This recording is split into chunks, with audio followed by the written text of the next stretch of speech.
Bien, bonjour à tous dans ce bulletin Vacances Europe de cette deuxième semaine de juillet. D'ores et déjà, une petite excuse pour le retard, nous sommes mardi et nous aurions dû faire ça au plus tard hier. Alors, la deuxième semaine de ces vacances devrait rester relativement stable en Europe. Pas beaucoup de changements à prévoir. Nous avons toujours l'anticyclone qui nous garantit encore aujourd'hui un très beau temps sur notre pays et évidemment ce temps absolument radieux est observé dans beaucoup d'autres régions d'Europe, notamment en Grande-Bretagne, mais aussi en France, dans tout le sud de l'Europe, le bassin méditerranéen.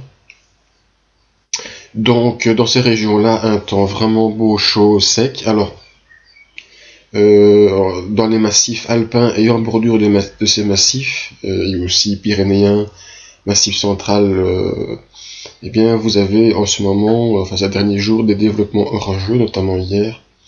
Nous avons eu pas mal de développements orageux dans le sud-est de la France et les Pyrénées, et donc ces développements devraient continuer dans les prochains jours, mais ce sont des développements donc qui se déroulent en fin de journée.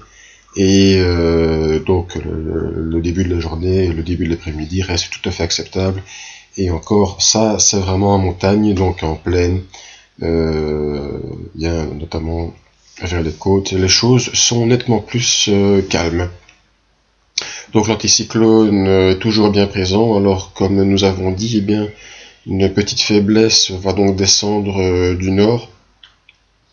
On la voit ici, et donc cette faiblesse de pression va entraîner un rafraîchissement chez nous, avec plus de nuages, et ce sera encore plus vrai sur l'est de l'Europe. Donc on voit qu'il y a des couleurs moins prononcées dans cette zone-ci, donc là il fera encore plus frais, et quelques averses sont possibles donc sur le centre et l'est de l'Europe, mais cette dépression va progressivement s'évacuer vers l'Ukraine et la Russie, de telle sorte que, y compris l'Europe centrale, devra avoir un temps plus sec dans le courant de la semaine.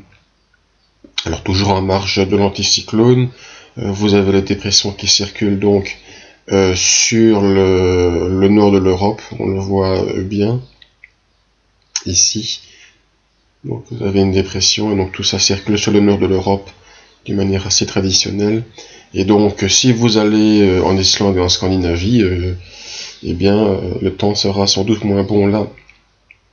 Mais encore une fois, donc si vous allez vers le sud, eh bien le temps sera vraiment sec, ensoleillé, mis à part quelques orages, et très chaud en fait, puisque ici en Belgique il fait 27 degrés, mais dans le sud de l'Europe et notamment en péninsule ibérique, pour l'instant c'est la canicule. Donc à la limite, pourquoi partir? Voilà donc un bulletin assez simple, nous vous donnerons rendez-vous la semaine prochaine, probablement déjà pour un bulletin un peu plus compliqué, si nous interprétons bien les modèles numériques qui commencent déjà à entrevoir certains mouvements pour la semaine prochaine.